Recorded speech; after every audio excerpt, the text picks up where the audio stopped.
Ngiyayikhetha inkosi yasemhleni bamanazithu ngiyazizulu. Siyabonga kubaba uShange osifundele kahle umthandazo kaNkulunkulu. Inkosi ngusisi. Sawucela ungena emsebenzini kaNkulunkulu ngengoma yama-73.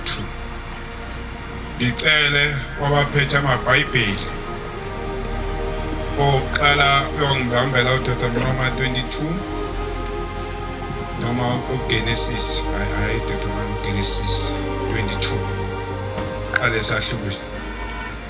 Omunye uyongibambela incwadi yabahluli 11 verse 8. Yakholwa kuyise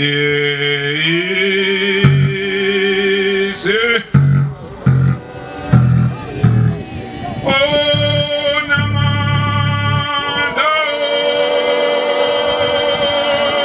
onke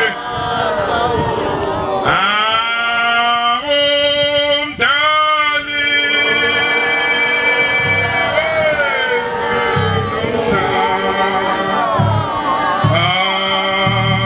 bezomhlaba.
ngiphinde ngayikhetha inkosi yasebuhleni bamaNazaretha unyazi lezulu. MaNazaretha amahle asezulwini, enkosi enkulu unyazi lezulu. Size esabatheni maNazaretha encane. Uma mina nawe bengimunye, ngihlele khonini lami ngithi ngizawuthandaza. Funa bekuzofana nemthandazo. Lapho khona iNazaretha kwathiwa lothandaza ngo6 ngo9 nango4. Utholakala ukuthi iNazaretha liyashaya isabatha. Lingakaze ligqoke lengubo. Uyayibuza ke ukuthi ubala lingekho isabatha. Ukholo lwethu lalogcina lunjani. Wonke umuntu uphethe igolide la kuzolipholisha maNazaretha ecele okuyiNazaretha. Amen. Ngiyacela lencwadi engiyicelile abafowethu bangifundele sona. Ngoba imfiso sami ukukhuluma ngesinqumo esathathwa umuntu nomuntu namhlanje enkosini yasemini. Ngoba siyenyangeni maNazaretha yokulinda. Lapho omunye nomunye kufanele ikhumbuze ukuthi ngubani. Lapho omunye nomunye kufanele elungiselele kusemanje ukuthi uma luthunyazi lezulu liyavala umhlangano kaJulayi uyobe ephetheni esandleni sakho umuntu. Ngebhadi maNazaretha kuphathelwana. Umuntu nomuntu othi uma ethi uNkulunkulu namhlanje ngiyayikhipha ibusise ikhipha kwahlukana kwazo ethi abalindile uzazi yena umuntu ukuthi uyobe kwazi ukuthola na. Sibaningi impela kodwa le ndaba ingami nawe nomunye ingaye wonke umuntu uphethe indaba yakhe esandleni.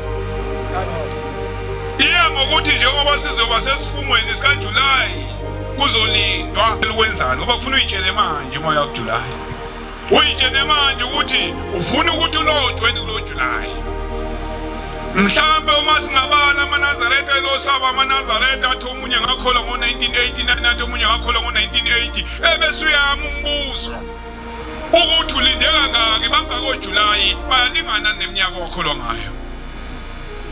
Inkingi kumuntu nomuntu ufuna simisele manje amaNazaretha namhlanje umhla ka21.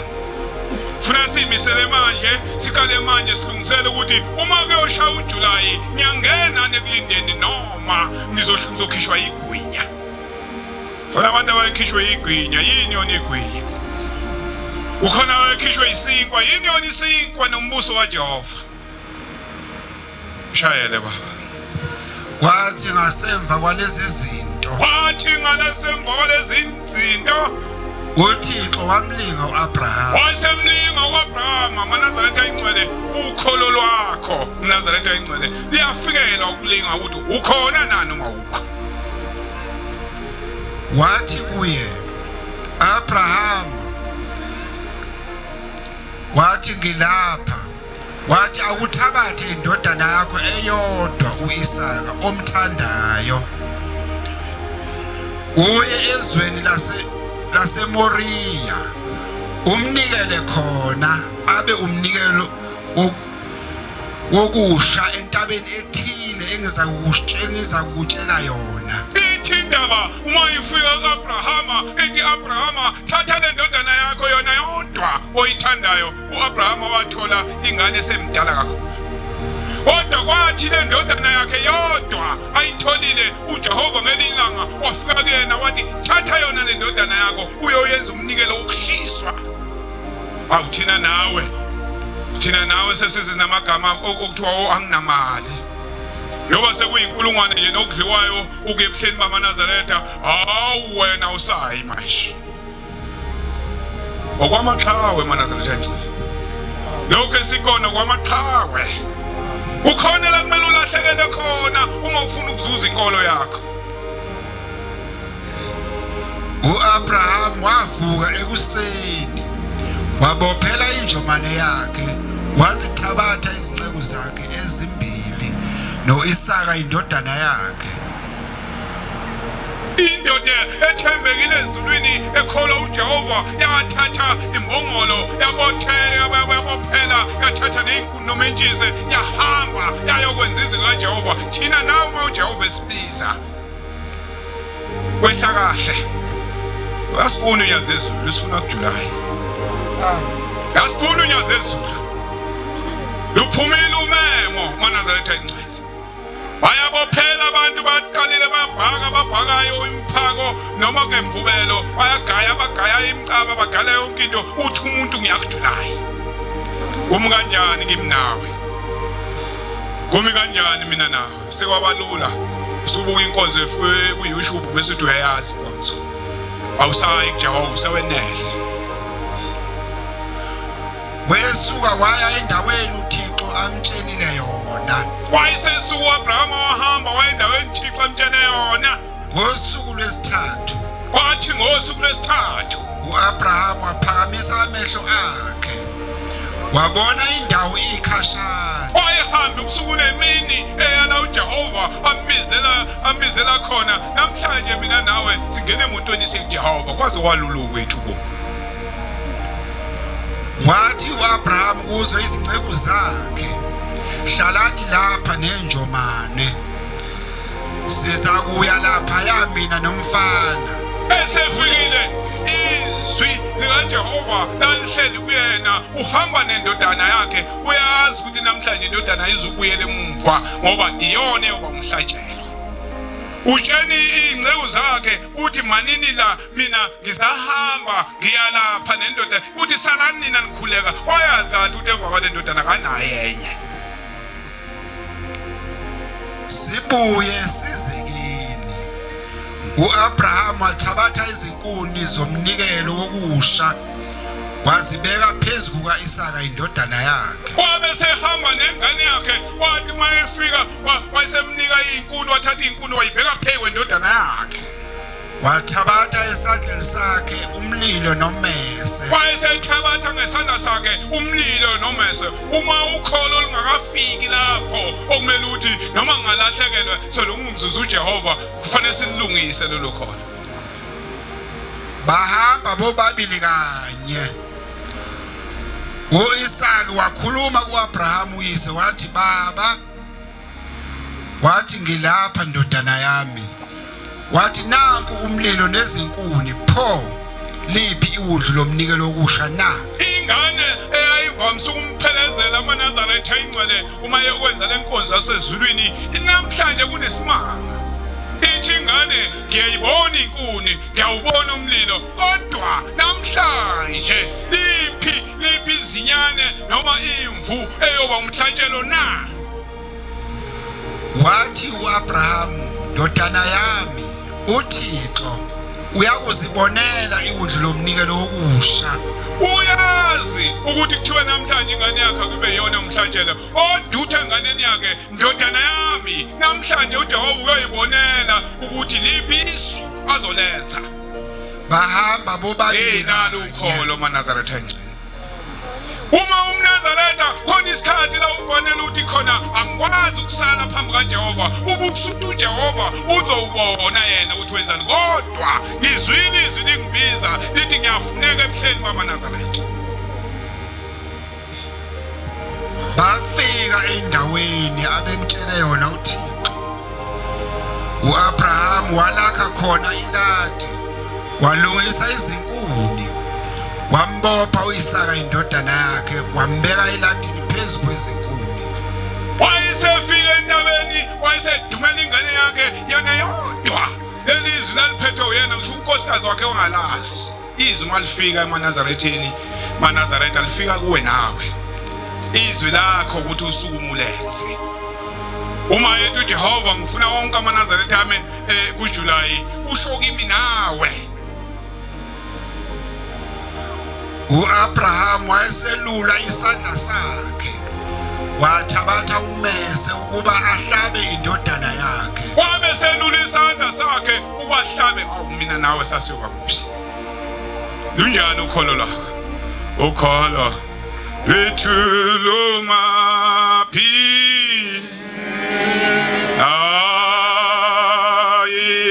ayitema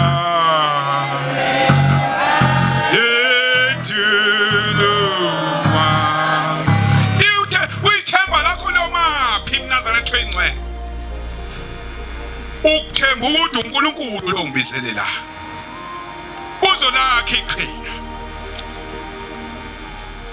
shaya ba sathi isithunywa sikaJehova samemeza sisezulwini sathi Abraham, Abraham, wathi ngilapha. Sathi ungabeki isandla sakho kumfana. Wathi emzuzwini yokugcina esethi uyamsika umntanakhe usezomenza umhlatshelo ngoba engephikisa uJehova. Laselimemeza izwe ezulwini kanti Abrahama ungamsika umntanakhe ungamgenci. Ungenzi lutho kuye. Ungenzi lutho entwaneni wakho.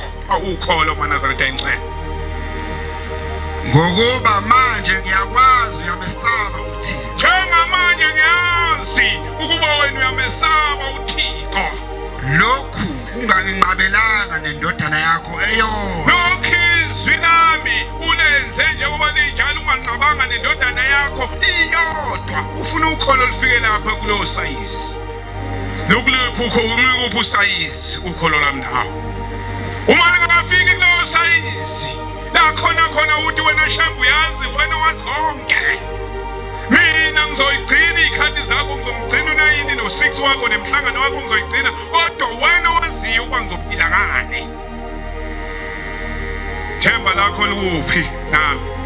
Naw selifikile kulelo zinga ukholo. La usuthi khona ngisho umzimba wami ungashiswa. So long ngiyongena izulu.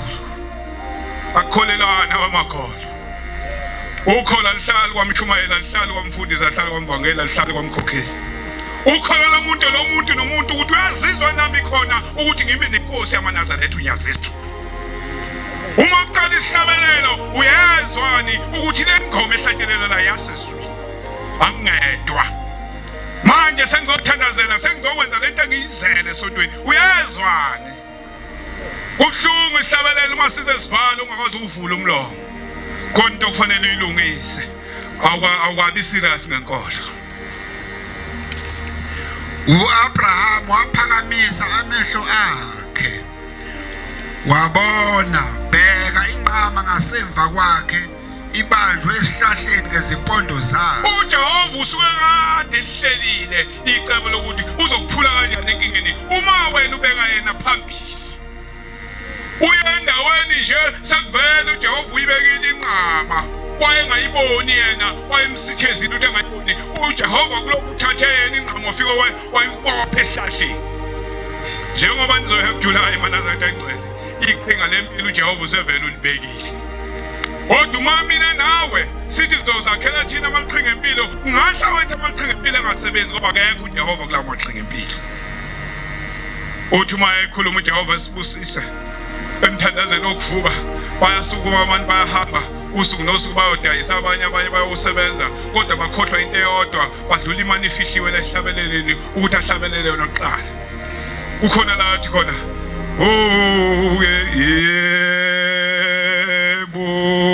busise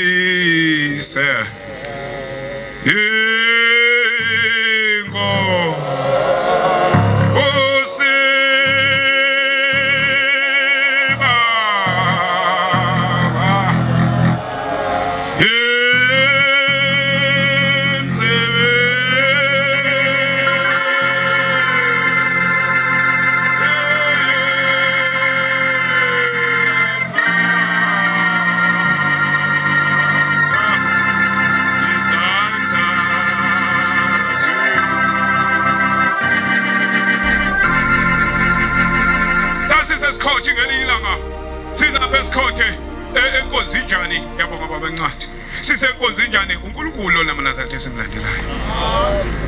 Usuka lapho kukhona insizwa esencane itshontsha ivunulo yomunye ubaba uma isintshontsha ivunulo yomunye ubaba isiya ngokuba iyabanjwa itholakala isiyasina bayemgidini.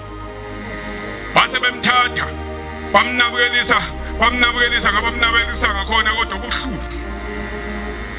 Wasezolala ezulwini ukuthi nabo abantu bethinta umuntu lapha wayesedabezelana lo muntu. Inkosi enomsa. Uma befika kuyo inkosi yathetha yona icala lalomfana. Wambuza uthi mfana uyintshontshelani imvunulo yomuntu omdala na? Esikhuluma into eyinkinga ingane yathi baba njalo uma besina abantu ngizwa nami ngihalela ukusina. Le mvunulo ngiyithathile baba ngoba nami ngifuna ungena emgidini. Yayisibuza inkosi yathi kuye bapha abazali naye sithi kananginabo abazali. Yayisithi kanti bani okubhekile yayisichaza yathi ngakho amaqhinga nje ukuthi ngiphile. Yayisithi inkosi lalelake kusukela manje ngizokuthatha thatha nayo inkulungwane letha lapha ngani inkulungwane wayesemnike wayesethi le kusukela manje le inkulungwane ingubo zakho iwumkakho iyikho konke ukhuluma uNkulunkulu onomusa. Amen. Imnikeleza le nkulungwane ithi inkosi hamba uthenga uvaselina ungene phakathi kwalabo abathengisa uvaselina ngoba uShembe Manazaretha engcwele impilo yakhe inhlanhla yakhe yonke nomuzi wayese ubeke enkulungwaneni. Amen. Unganjani nathi siyocela ibusiso? Kanjani nathi siyonyazini sisho sithi baba ngenza ukuthi nokuthi baba nakho enginakho. Bakhona abakabelethe isivuno sabo kwake kwenzeka ngelilanga. OKhayini noAbela babeyigcina le nkonzo eyivuno. Basuka ngelilanga uKhayini uma kufanele wayekade elima evuna emasimini. Uma kumele ayonikela kuJehova wayekhetha ukuphehlile. Ebese uAbela yena wayefika ngene esibayeni emfuyi ebheka iso lakhe lalibuka ukuthi ngabe yiziphi inkomo ezifanele uThixo. Hey Manazaretha engcwele. Noma usiyonikela uJehova ufanele uyibheke lento yonikela ngayo uJehova ukuthi imfanele uThixo. Ngoba umnikelo ongamfanele uThixo ulona usuyinhliziyo yakho usuyahamba nayo uJehova ngenkathi ukhetha nje. Ukhetha ukuthi hayi ngizolahlekelwa kakhulu uma ngenza lokhu angithathe nakho ilokho kufanele uThixo. Kodwa kwathi mase kusha usuku lokwahlula wabusiswa uAbela. uKhayini akazange abusiswa ngoba indlela ayinikela ngayo akuyona lena okufanele anikele ngayo. Wayenikela ngenhliziyo ethi hayi lokhu okuphehliwe yikho kufanele uJehova. Thina simi kanjani? Imali yokwenzani yothenga impahla zasebusika kuyabanda manje izingane zami ngiprioritize zona. uJehova uzolinda. Kwenziwa kanjani? Ngiyashoda egrocery ubhontshisi wami ngubonisa unciphile. Hayi Manazaretha. Ukuhlela okupheleleyo okunoNkulunkulu phakathi. Amen. Uma ukuhlela kungenawo uJehova angeke kuze kulunge Manazaretha engcwele. Jehova uyekhanda umumsa nje nakubantu. Utholakala usuthenga into ebizayo uyithenga iship.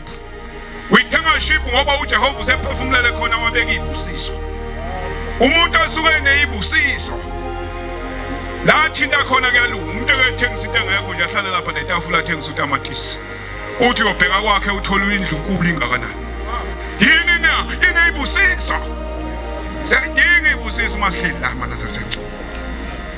Yini tani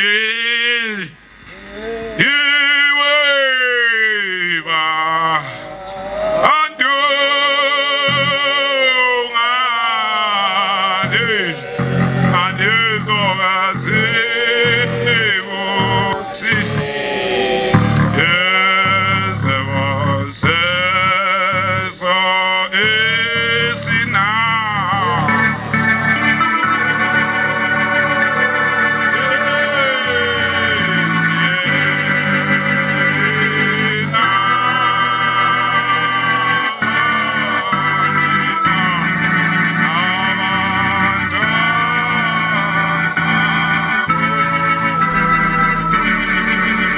Lesibili incwadi shaya ngagijima kodwa baba sekuJulayi iyaxoxwa leyo ndaba ekhaya.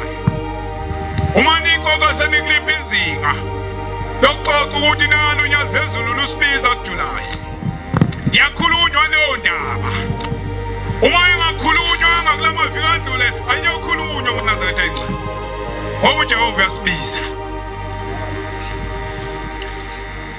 uJafethe wazibopha kuJehova. AmaNazaretha washa isikhathi lapha ayikhetha inkosi yasebuhleleni bamaNazaretha. Ngesibopho wathi uma unikela baka-Amoni esandleni sami impela. Kukhona isibopho amaNazaretha esiphila naso. Kukhona abangena wathi uma uShembe ngisindisile sengiyomkhonza impilo yami yonke. Abanye bathi uma ngutholile umsebenzi sengiyomkhonza impilo yami yonke. Kuya ngokuthi isibopho isiphi. nalesi ayebophe ngaso qhubeka ba khona kuza kuthi lokho kuphumayo eminyango wendlu yami ukuza kungihlangabeza nxa ngibuya kahle kwabaka Amoni koba kukaJehova. kukhona umuntu okafuna umsebenzi athi uma ngutholile umsebenzi ngifuna ashite ezile hawu ithempeli ngeke liphinde liselisawuthi athi omunye ngeke ngovela ngiqale ngithenga ikeyboard hayi be ungena nje manje uqala athi hey mali yami zayithini ibopho zakho uhluphekile ngelilanga wathi uzokwenzelana uJehova wakwenzani Ngiyakukunikela kube umnikelo wokushiswa. uthi lona ngiyokwenza kube umnikelo wokushisa sithini esakhe isifundo 11 emthandazweni wesabatha eqamasabatha manje eqamasabatha o9 abangabanjwe ekhaya o6 abangabanjwe ekhaya qhubeka ba Kwanjalo uJafethe wandlulela kwabaka Amoni ukulwa nabo. uJehova wabanikela esandleni sakhe. Wababulala kusuka eAriyori kuze kufike eMinithi. thina nawe sifuna umsebenzi sasikhuluma into eyinkulu sithi sawenzela uJehova nempela uJehova wasinika umsebenzi uphi usibanibani ubhajwe emsebenzini usibanibani hawu semsebenzini usibanibani uyahana emhlanganweni akayo obebhajwe emsebenzini iba utsotsi lokhu ukukholwa mnazaretha incela uma ubhajwe emsebenzini fika la ngosuku silayisha khona itransport bese udumba umuntu uthi sibanibani ngicela ukuthi ngalomnikelo unyathele kanye nabakithi njengoba siyakujulayo uma ufika iminikelo yobizwa na u500 uyokhipha kulo 500 2 years 3 years akekho usemsebenzini limile ithitha lihambe eyifungweni ayikho apology ibhuku le-empty kanti isifungo sakhe sasithini ngomzokwane ufuna umsebenzi qhubeka imizi 20 kuze kufike eAbelkeramimi ngokubulala okukhulu. Kwanjalo abaka Amoni banqotshwa abaka Israyeli. uJafethe weza eMizpa endlini yakhe. Bheka kwaphuma intombi yakhe umhlangabeza. uthuma esebuyile naku yaphinda futhi okwenzeka kuAbraham uthi kuJehova into engiyophuma uma ngibuye unqoba impi Jehova iyoba umnikelo kuwe uma eqhamuka eshamagege esindile empini sekwenzeka inkinga sekuqhamuka ingane yakhe likuliphi izinga ukholo lwami nawe uma kwaqhamuka yami ngangothini iza nezigubhu nokusina. yayiza nezigubhu nokusina intombi yakhe okwakuyingane yakhe yodwa Yayiwukuphela komntwana wakhe. yayiwukuphela komntana wakhe Ngaphandle kwayo wayengenandodana nantombi.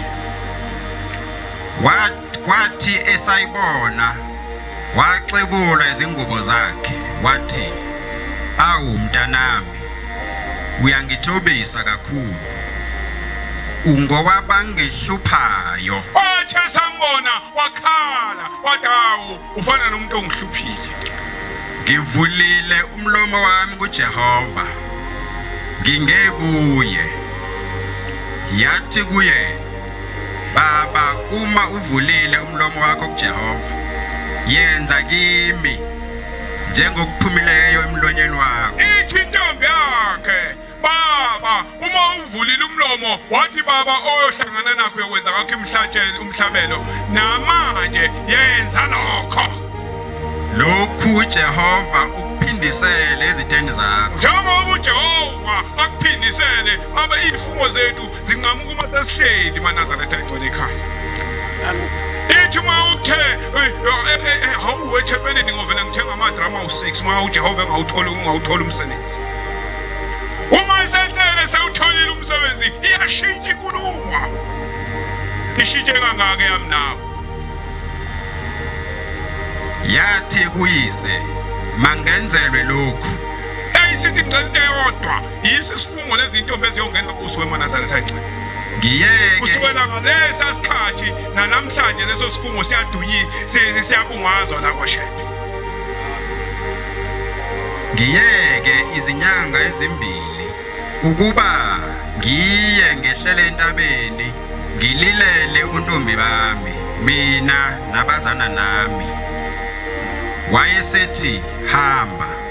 Wathi kubaba wakhe, njengoba wenza isethembiso ngami ukuthi uzongenza umhlabutshelo kaJehova, ngakho ngidedele ngihambe ongenani inyanga ezintathu, ngihambe ngiyolilela umntombi wami mina kanye nontanga yami.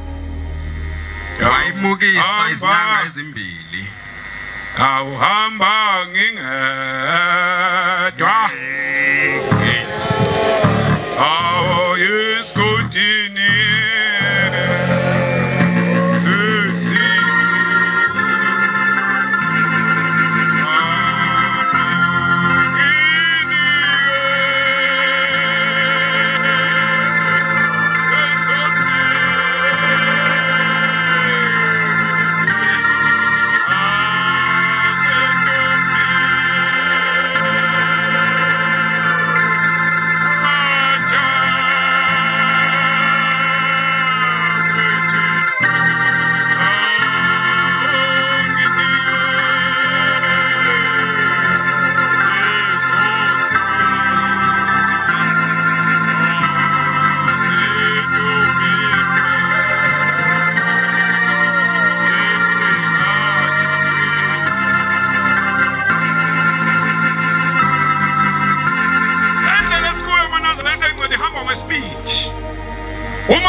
awuphelele endleleni.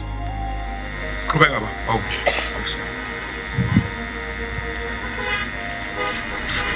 Wayimukisa izinyanga ezimbili. Yahamba nabazana nayo. Yalilela ubuntombi bayo ezintabeni. Kwathi ekupheleni kwezinyanga ezimbili yabuyela kuyise. Owenza kuyo njengokwesibambo sakhe abezibambile ngaso. Yayingayazi indoda kwaba isimiso kwaIsrayeli sokuthi izintombi zakwaIsrayeli zaya iminyaka ngeminyaka ukuyitusa intombi kaJafete umGiladi izinsuku ezine ngonyaka. Amen. Lenkonzo Manazaretha ingcwele njengoba nizwa simemeza sithi intombi ayihlangane. Sithi hlangana intombi yaseNazaretha ngoba intombi zaseNazaretha ziyoqala isifungo sentombi kaJafete. Uma uphela uJulayi ziyaqhubeka zibe semgonqweni kuze kuyoshaya uSeptember zenza lenkonzo. Njengoba simemeza sithi hlangana intombi yaseNazaretha. Ngoba ukusuka kwenkolo kwaIsrayeli yahamba yeza la kuthini eAfrika. Isabatha lila ikhaya. Imkhosi yonke eyayenzeka ngesikhathi kaJesu yonke ila ikhaya iphethe uShembe. Amen. Wathi mayifika uShembe wathi Jerusalema Bethlehem.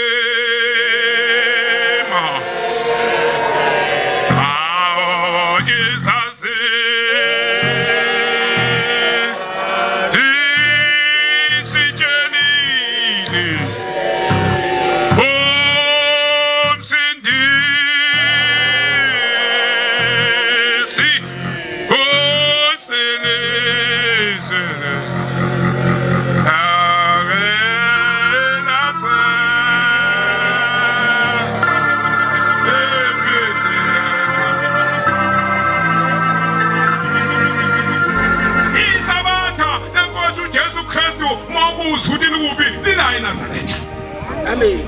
Uma ubuza umoya oyingcwele owaprofita uJesu John 14 verse 12. Profita uJesu ukuthi waphuma washonaphi weza la eNazaretha. Bayaphumbuthayo bafuna ukumbona uShembe ukuthi uyini. yakhuluma nayo indoda likhuluma lapha ifuna ukumenza umuntu ushembe umoya engcwele weManazarete angcwele Amen. uma bizosabele uma ukhonza la eNazareth awusewedwa sowunomuntu oyingcwele uma usuka la uyamanzini uyamlanda umuntu oyingcwele nomuntu wondliwa ngemthandazo 6 no 9 no 4 la ngamasabatha nezifungo zakho uma ungamondli nomuntu oyingcwele akabe sakusiza ngalutho umuntu nomuntu uyena oyibhasobhela inkonzo yakhe umuntu nomuntu uyena oyipholishelayo igolide wenzeka amanazarete angcwele sikhethe inkosi sijwayelane kuhle singabantwana basezulwini sodwa kodwa kumele singakhohlwa ukuthi yini esasizoyenza la ngoba lapho senza amanazarete angcwele sizocela indlela yethu yasezulwini imisebenzi amanazarete angcwele esuke siyikhuluma kaShembe ukuqinisekisa ukuthi uShembe wehle emazulwini wazoba umuntu ebantwini kodwa yena ungwasezulwini uNkulunkulu kodwa indaba enkulu ibikuwe ukuthi njengoba mama sayidlulile isifungo sika 14 lithini ibhuku lakho ukhokhile siza ka 23 kwangena 23 kusasa Amen. uma kushaya umhla ka 24 sizwa ibhuku lakho lobe lithini kuwe shayba ngiqinisile ngithi kini okholwa imisebenzi engiyenzayo woyenza nemikhulu kunale ukholwa amanazarete ayingcwele kungaginqi umuntu manje ihlale kukhuluma amanazarete ayingcwele ngendaba yengane yakwaNcuma leyo lapha eHladidem ngakithi eyangena lapha ifa nayibona nonke amanazarete ayingcwele ibambela esifubeni iphethwe isifuba iphethwe isisu ibambe isisu yaphuma la ingane inkonzo kufunda umthandazo yaya lapha endlini bayikhapha omama yathi bayifika lapha ingane endlini sayibusisela amanzi sayinika amanzi sayinika amafutha ngoba la sime khona amanazarete engcwele siyezwa mina la ngime khona ngiyezwa ngimeno Shembe ngime nomoya oyingcwele sangena lapha enganeni kwathi intambama yaphelezelwa yahamba ya endlini yathi uma ifika endlini ingane siyifakela amafutha kaShembe yathi uma ifika endlini amanazarete ayingcwele yezwa ukuthi angathi ayiphalaze simi lapho nje sesabulutho noma ungangena umuntu ephethwe ngengubo siyazi uzovuka ngoba sinoShembe Amen. ngoba umoya oyingcwele owathenjiswa kuJesu Kristu wasuka leBaIsrayeli waza la ekhaya shayba lokho enikucela ngegama lami ngokwenza ukuba uyise adunyiswe ngendodana uma nicela uthi ngegama lami ngolwenza uma ningithanda gcinani imiyalo yami uma simthanda uShembe asigcine imiyalo yakhe ngiyacela ubaba aniphe omunye umthokozisi nakho lashiyana khona nezinkolo emakhonini uthi ngiyahamba ngiyakubaba sengiyocela omniphe omunye umthokozisi hey uManazarete uma ngithi ngiyahamba manje ngeviki elizayo kufika omunye umshumayeli ngisuka ngiqonda ukuthi yimina ozobe khona ivela phi indaba yokuthi wathi uyabuya ivelaphi ukuthi uzobuya ngoba washo wathi useyakubaba uyofika cele omunye umthokozisi wokuba ahlale nani kuze kube phakade wathi uJesu Kristu lozayo useyohlala nabantu kuze kube phakade ngisho umoya weqiniso uthi ngikhuluma ngomoya weqiniso elingemamukele izwe alimamukeli ngoba limboni uShembe akafundwa kumkhokha ebese ucabanga ngathi amazi uShembe futhi akukhulumi nendoda enamehlo amakhulu lapha eTV noma lapha emafonini ibiza ngegama lethanda ukubiza ngalo ebese uthi uyamazi ngoba umzwe lapha indaba kaShembe ifuna ungena ngamasango usondele uhlale phansi uze sikutshela ukuthi ubani akuyona indawo ngakuyizwa ukuthi do you know iChappies uthi mawuqeda ukudla iChappies bese uthi did you know bese uthi uyayazi le ndaba kaShembe ungena ngaphakathi uyibuke ucele uhlale ugule ungene ngubeni ebese uyayazi le ndaba ukuthi iyaphilisa lengamazi kodwa nina niyamazi ngoba ehlala nani. Niyamazi lo moya oyingcwele ngani ngoba uhlala nani. Woba phakathi kwenu. Woba phakathi kwethu sinawo umoya oyingcwele ukhona uShembe. Amen. Sikuleyo ndaba kanje enkinga siyakuya kumoya oyingcwele manazethe engcwele. Kunemkhosi eyogcino lapha. Ngifisa ukusho ngisaguqile manazethe engcwele ukuthi uma sasifika lapha ezulwini kufuna sibasobhe omakhola. Umuntu makunento ayiphethe uhamba ngokucophelela ukuthi leyo nto ingawayiphethe. Uma sifika lapha ezulwini manazethe engcwele imvukelo noma ngabe intonja ungayifaki akavumelekile umuntu ukumosha aze ayomosha ezulwini. Noma umosha ngafanele kodwa ungahambi nemvubelo. Lapha makhosazane njengoba nizobe niye ngobuningi. Kunesililo esigcina sikhona somsindo. Noma ufika bewenza umsindo ungawenzi wena umsindo.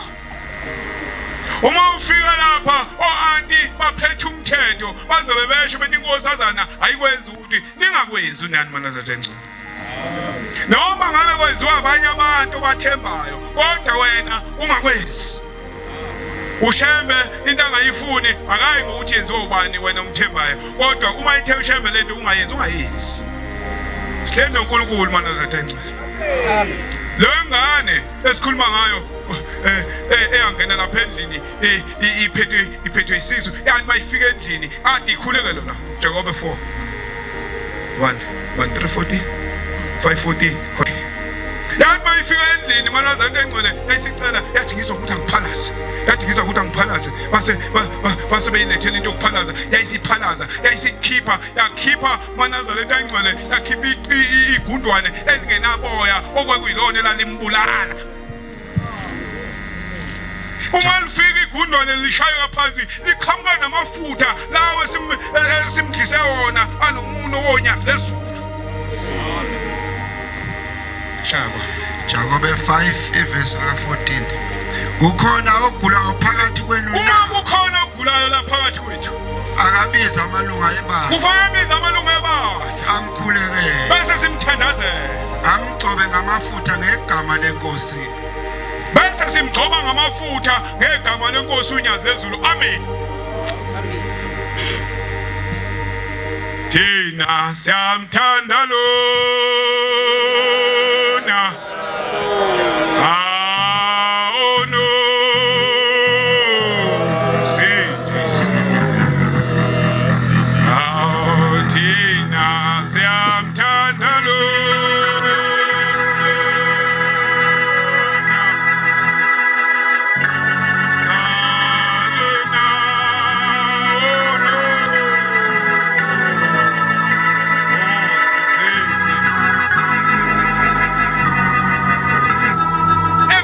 sila kuleli bandla manazethe engcwele singalwela ukukholwa amen kukhona into entsha manje ngeke ngithi mina selixubile leli bandla selinabantu abakholwayo nabangakholwa usuzwa umuntu entashumayela imisebenzi kaNkulunkulu abantu bebe bemphikisa bona abakholwayo umbone ngishamehlweni ukuthi lo muntu akaboni ukuthi uShembe wayenza ngempela lento kodwa mzukwane kwabamba yena ngoba manazarethe kuyafika bo mzukwane kwabamba wena umuntu esekhulumela phansi athi ngibiselela umshwayizi biselela umshwayizi abese sithandazela ngempela abesevuka athi naye mayebuye ethi uzofakaza ukuthi bese ngihamba emhlabeni ngasindiswa uShembe ebephinde omunye ongakafiki kuyena amphikise futhi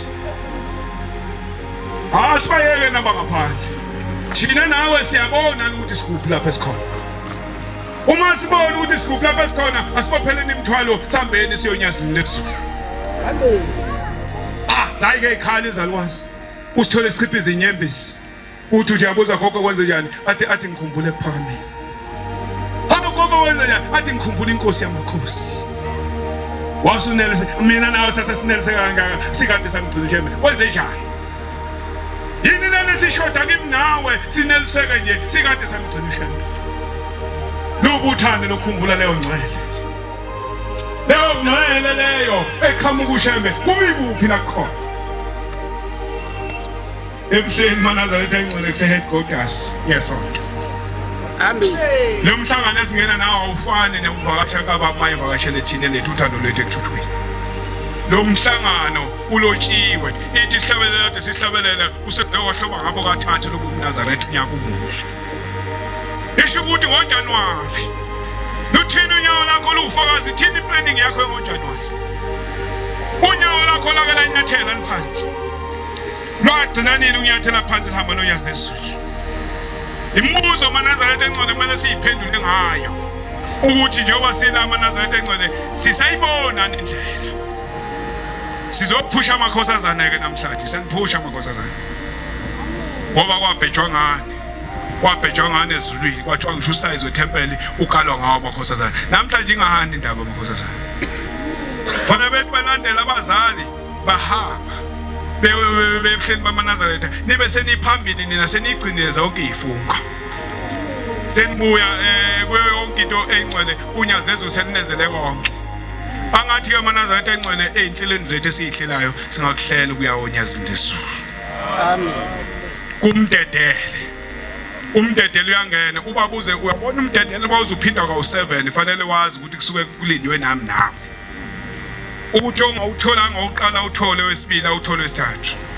Ingakho ngithi noma ngenxa yobuliswezi amaNazaretha bangathathi intweni kodwa umndeni nomndeni ake uhlangane ukhuluma ukuthi sikhipha lona ayosifakela umdedele.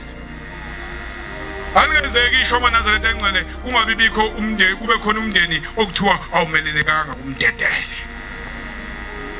Yaphuma uNyazi lezulu ufike lume lapha amaNazaretha engcwele bese liyaqala ikhonto eliyenzayo. Ifike liqalaze lithi umbono wasezulwini ukuthi akabhekile thina unemkhosi. Uthi usathi kuyathandazwa amaNazaretha engcwele nisenithandazile aphinde ethi hayi hlabelelani. Umbono wasezulwini wathi niphelele iphethe empelini yena usabheke abemndeni yethu ubuningi bawo abakaphelele ethempelini. Silandela uJehova amaNazaretha engcwele. Amen.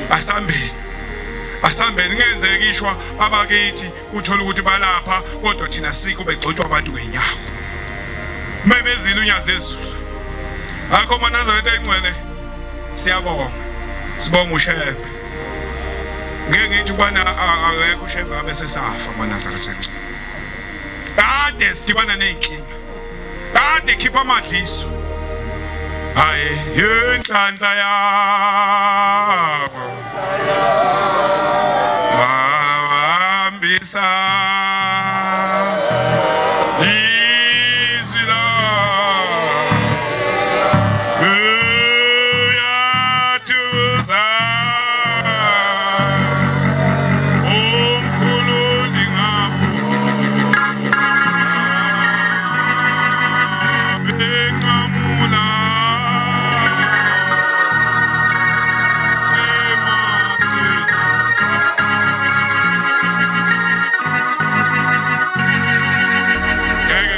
amaNazaretha engcwele ngizawusonga inkosazane ngibambela isihlabelo 92 izobamba isihlabelo 92 inkosazane esizovala ngayo inkonzo. Nginibongela ke ibongela amaNazaretha engcwele ukuba sisabatheni. Amen. Onyathele phakathi kwalamasango akabe sefana noma ade fika. Amen. Uyashintsha abuye sekuya esenomoya engcwele. Nkosi usisenekuzwile. Nikezeni umbhobho Nkosi sisiguqa kwabandla.